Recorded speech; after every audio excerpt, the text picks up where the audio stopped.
Domestic violence is a global problem, typically involving aggressive behavior within the home toward a spouse or partner. Domestic violence, however, is not just fighting, hitting, or the occasional distressing argument. It is more than this. Domestic violence consists of an abuse of power.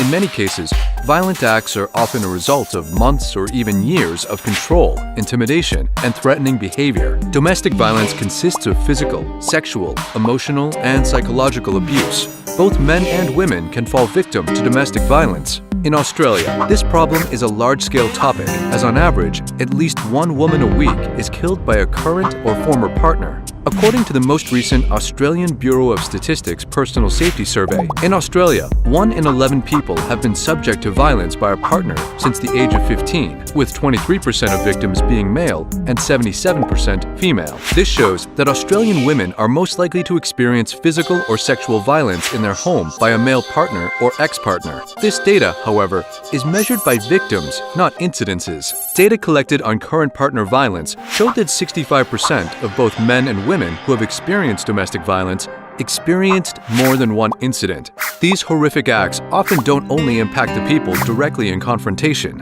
Of women who had experienced violence from an ex-partner, 61% surveyed said they had children in their care during the violence, which includes a further 48% of women who stated that children had seen and/or heard the violence. Children being exposed to this sort of behavior grow up in an environment that is dominating and unpredictable, filled with fear, tension, and anxiety, which can cause long-term emotional and psychological trauma. Children are also at risk of being manipulated by the abuser, therefore causing further issues.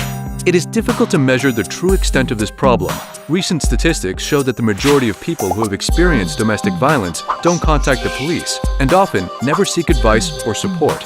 In most cases, it has been shown that incidents are not reported, either due to fear of further violence from the perpetrator, feelings of shame or embarrassment, or a belief that the incident was insignificant. So how can domestic violence be stopped? The best way to eliminate domestic violence is by preventing people becoming abusers in the first place. What children see and hear from their family, friends, and role models can all have a significant impact. Positive role models in children's lives will help influence who they become in the future. Other ways of preventing violent incidences include increased funding for support services and assisting people in economically difficult situations, as many women stay in destructive relationships because they, and in some cases their children, will be homeless if they leave. On a more basic level, domestic violence can be prevented by maintaining healthy relationships and, of course, reporting incidents you have experienced, seen, or heard.